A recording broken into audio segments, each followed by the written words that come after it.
Here is what people say when they hear that the disciples died for their faith. They say, "People die for beliefs all the time. Martyrdom proves sincerity. It does not prove truth." A man can die for something he is wrong about. That is a reasonable argument.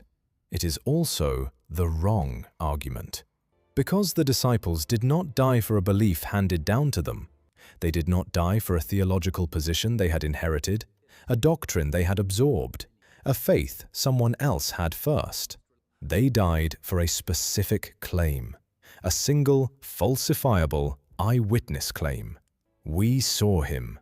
After he was dead, we saw him alive. That is not a belief. That is a testimony. And testimony works differently than belief, because testimony can be recanted. A man who says he saw something can say he was wrong. He can say he was mistaken. He can say he never said it. All of them had that option. They could have stopped it. The authorities were not asking them to stop believing. They were asking them to stop testifying. Stop saying you saw it. Not one of them did. So the question history has to answer is not whether people die for beliefs. The question is, why 12 men who had already shown they could run, who had already shown they could deny, became men who could not stop saying they had seen something, and what it means that not one of them, in any record we have, ever stopped. To understand what the disciples' deaths actually mean, you have to start where they started. Not at Easter morning, not at Pentecost, at Gethsemane. The night Jesus was arrested, the disciples were with him in the garden. They had been with him for 3 years. They had heard the teaching, seen the miracles, eaten at the same table, walked the same roads. 3 years of formation. And when the soldiers came, they ran. Mark 14:50. The Greek is unambiguous. Pantes aphekan orton kai ephigon. They all left him and fled, every one of them. The most intimate group of followers the ancient world produced, the men who would carry his name to the ends of the earth, they scattered into the dark. Peter followed at a distance, close enough to watch, and when a servant girl, not a soldier, not an official, asked if he knew Jesus, he denied it. 3 times before dawn. This is important. These were not fearless men who became martyrs because courage was their natural state. These were men who, when confronted with real danger, demonstrated exactly the kind of self-preservation instinct that keeps human beings alive. They were capable of running. They had done it. Something changed. Between the scattering at Gethsemane and the deaths recorded across 3 decades of the early church, something so significant happened to these specific men that they lost the capacity or the willingness to prioritize their own survival over their testimony. Here is the detail most people miss entirely. Rome's records confirm the political reality they were operating in. Tacitus, writing about the Great Fire of Rome in 64 AD, describes Nero's persecution of Christians with language that makes the risk explicit. Condemned men were torn by dogs, crucified, set alight as human torches in Nero's gardens. This was not theoretical danger. This was the documented cost of the testimony these men were maintaining. And here is what surprises most people about the specific claim they were dying for. It was not a claim about theology. It was not a claim about God's nature, or the afterlife, or the meaning of Scripture. It was a claim about a specific event on a specific morning in a specific garden outside a specific city. We saw him. 3 days after they killed him, we saw him. That claim could be abandoned. It could be qualified. It could be silently dropped. No authority was demanding that these men announce they had been wrong. The authorities were demanding that they stop announcing they had been right. The difference matters. And it is the difference that every recorded account of every disciple's death preserves. None of them stopped. The first death in the verified record is not Peter, not Paul. It is a man named Stephen, and his death is documented in more detail than any other in the New Testament. Acts 6 and 7. Stephen is one of 7 men appointed to serve the early community in Jerusalem, a man described as full of faith and the Holy Spirit, full of grace and power. He is brought before the Sanhedrin on a charge of blasphemy. He responds not with denial, but with a 47-verse address, the longest speech in the book of Acts, in which he recounts the entire history of Israel and ends by accusing the council of betraying and murdering the righteous one. They stone him to death outside the city. He had the option to stop. He was standing in front of the Sanhedrin. The authority demanding silence was right in front of him. He spoke for 47 verses instead. Here is the detail most people pass over. Luke notes that a young man named Saul stood watching, holding the cloaks of those doing the stoning. Consenting to his death, Acts 8:1 adds, that witness becomes Paul, the most documented figure in early Christianity, whose own death we will reach shortly, begins his story watching the first martyr refuse to stop. The second death is James, son of Zebedee, one of the inner 3, the men Jesus took to the Mount of Transfiguration, the men he brought deepest into the garden at Gethsemane. Acts 12:2. 3 words in Greek. Apektainen de Jakobon. He killed James with the sword. That is the entire record. No speech, no final testimony, no extended account of courage or conviction. Herod Agrippa ordered the execution, saw that it pleased the Jewish authorities, and moved immediately to arrest Peter. James's death is recorded in 1 clause. Here's what surprises most people about that brevity. It is evidence of the record's authenticity, not its weakness. A fabricated martyrdom account invents speeches and drama. An administrative record notes the fact and moves on. Luke, writing Acts, gives James 1 clause because James's death was an event, not a symbol, at the time of writing at least. History made it a symbol later. James, son of Zebedee, was executed approximately 44 AD, roughly 11 years after the crucifixion. 11 years during which he had maintained the testimony. 11 years during which the authorities had every opportunity to offer him the alternative of silence. He did not take it. And here is the theological weight of that specific death. James was one of 3 men who witnessed the Transfiguration, one of 3 men present at the raising of Jairus' daughter, one of 3 men in the garden at Gethsemane when Jesus prayed. If anyone had access to private doubts, if anyone had moments of uncertainty that the other disciples didn't share, it was the men closest to him. James was as close as it was possible to be. He still did not recant. Of all the deaths in the verified record, Peter's carries the most historical and theological weight. Not because it is the most documented, Paul's is better attested in some ways, but because of who Peter was before it. Peter had already denied. 3 times on the worst night with the rooster as his witness. He had looked across a courtyard at a man who looked back at him, and he had chosen survival. That is the man whose death we are now examining. Here is what the sources actually record. John 21:18-19, written before Peter's death, but reflecting knowledge of how he died, contains Jesus' words to Peter by the Sea of Galilee after the resurrection. When you are old, you will stretch out your hands, and someone else will dress you and lead you where you do not want to go. John adds immediately, he said this to indicate the kind of death by which Peter would glorify God. Stretching out the hands. In first-century context, understood as a reference to crucifixion. The Gospel of John anticipates Peter's execution before it happens and records it as known. Clement of Rome, writing approximately 96 AD, within living memory of the event, confirms it.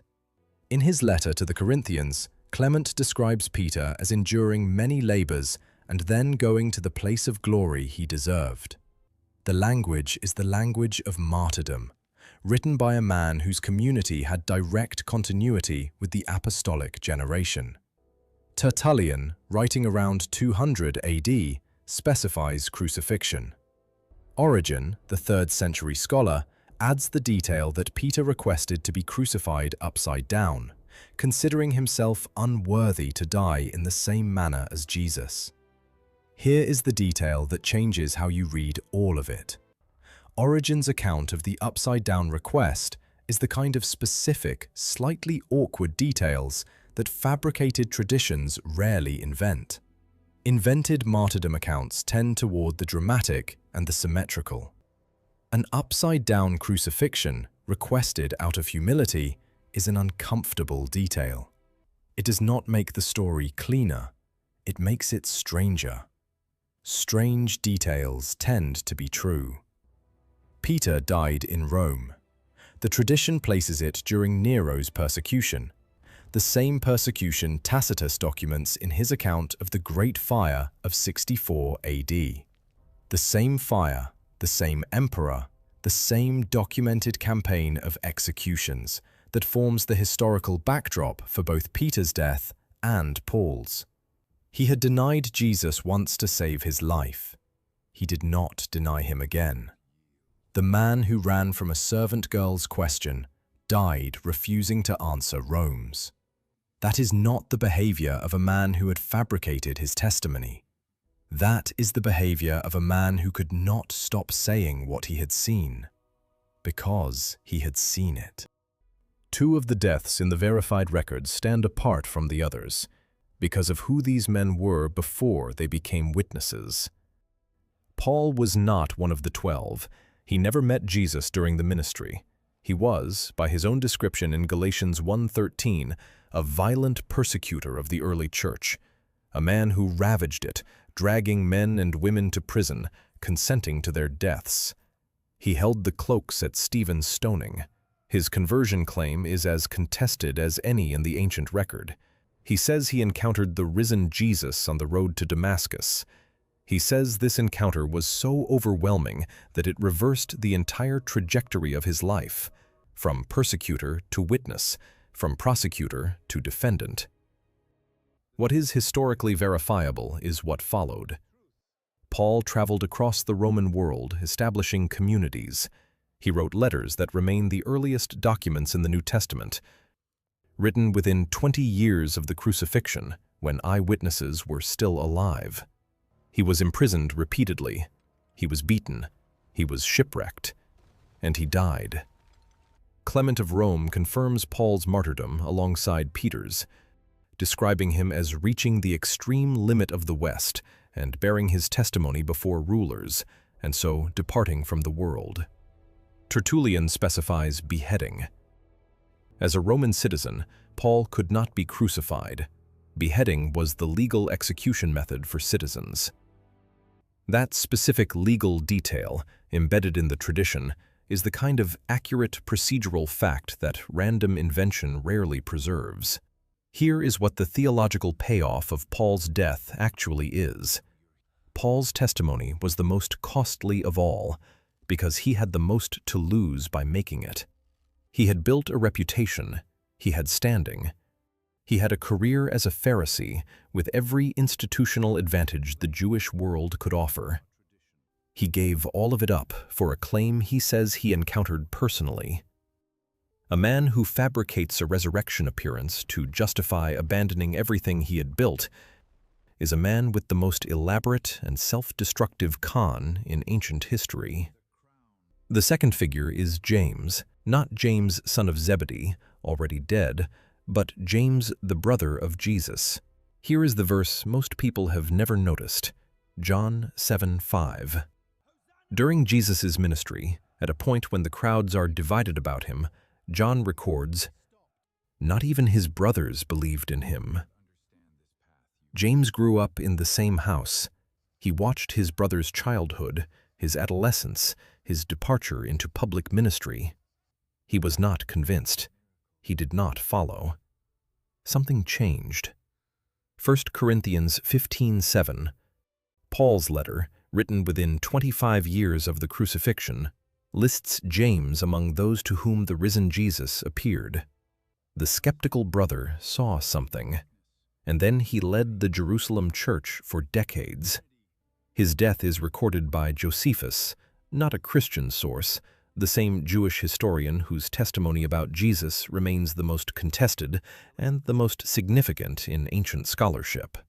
The high priest Ananus had James stoned to death in 62 AD, taking advantage of a gap between Roman governors. Josephus calls him James, the brother of Jesus, who was called Christ. The man who did not believe in his brother during the ministry died for his brother's resurrection. That is not a recruitment. That is a transformation. Here is the question that the historical record forces anyone to sit with. Across 30 years, across multiple cities, multiple empires, multiple interrogations and imprisonments and threats of execution, not one of the men who claimed to have seen the risen Jesus ever recanted that claim. Not one. Here's the detail most people never ask. What would a recantation have looked like? What was the option that none of them took? It would not have required public humiliation. It would not have required a formal trial or a written declaration. The authorities who were suppressing this movement were not demanding theological surrender. They were demanding that the witnesses stop witnessing. Stop saying you saw it. That is all. Stop saying you saw it, and the threat largely disappears. A movement built on eyewitness testimony collapses when the eyewitnesses stop. The Roman and Jewish authorities understood this perfectly. It is why they focused on arresting the leaders, not the followers. Kill the testimony, and the movement dies. Nobody recanted. Here is why that matters more than the deaths themselves. It is relatively straightforward to explain why someone might die for a lie they had constructed to gain power, status, or followers. History provides examples. Con men have died maintaining fictions because to admit the fiction was to lose everything they had built. But these men had nothing to gain and everything to lose by maintaining the testimony. They were not wealthy. They were not powerful. Paul explicitly lists in 2 Corinthians 11 what the testimony cost him: beatings, imprisonments, shipwrecks, hunger, cold, the daily pressure of anxiety for the communities he had established. This is not the resume of a man benefiting from a deception. Here is what surprises most people about the recantation question. It is not primarily a theological argument. It is a psychological one. Human beings, when subjected to sustained threat, tend to find ways to stop the threat. Soldiers captured in warfare have signed statements their conscience opposed. Political prisoners have confessed to crimes they did not commit. The breaking point exists. History documents it repeatedly. The disciples had a breaking point available to them that required no confession, no humiliation, no betrayal of comrades. Just silence. Just the withdrawal of testimony. Just stop saying you saw it. That is not the pattern of a fabricated story. A fabricated story has exactly the moment of pressure at which the fabricator decides the cost is too high. That moment is documented in ancient sources for various movements and religious claims. It exists. It is historically predictable. For these men, in any source we have, it never came. Rome, 64 AD. The city smells of smoke. It has smelled of smoke for weeks. The acrid, building site smell of a city that has been burning and is now being rebuilt on the ashes. Nero's new Rome rising over the old one. And in the gardens, another kind of fire. Tacitus will write about this in the Annals, 50 years from now. He will write about the men and women dressed in animal skins, torn apart by dogs, about the crosses, about the human torches in the gardens. He will write that Nero opened his own gardens for the spectacle, and mingled with the crowd in a charioteer's costume. He will not write about any of them recanting. One man stands before the question he has been asked 100 times in 100 rooms in a dozen cities across the empire. The question is always the same. The answer has always been the same. Did you see him? The answer is not a theological position. It is not a creed. It is not a doctrine that can be softened into metaphor or privately retained while publicly withdrawn. It is a claim about a morning, a garden, a voice saying a name. He has been beaten for this answer, imprisoned for this answer, shipwrecked and hungry and cold and chronically anxious for the people who believed him when he said it. He knows what happens next. He says it anyway. Not because he is indifferent to pain, not because he is performing courage for an audience, not because he has calculated that the movement needs a martyr, because he cannot say otherwise. Because the alternative is to say he did not see what he saw. And that is the one thing in 30 years of pressure, imprisonment, beatings, and the documented deaths of the men who said the same thing that none of them were able to do. The claim, the cost, the silence that never came. What the deaths of the disciples establish is not what believers most want and not what skeptics most fear. They do not prove the resurrection. That was never the question the historical record can answer.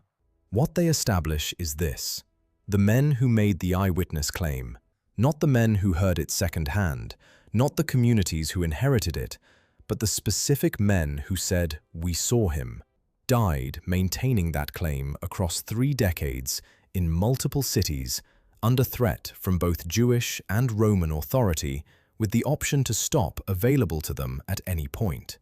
That is a historically unusual pattern. It does not occur automatically when people believe strongly.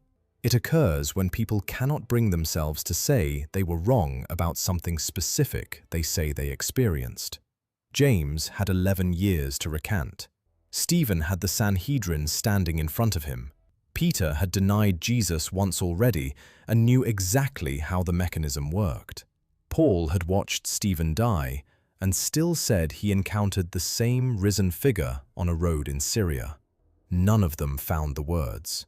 Why they could not find those words, whether it was because they had seen what they said they saw, or because they had come to believe it so completely that it functioned as memory, or because something else entirely was happening in those rooms and on those roads, that question is not a historical question.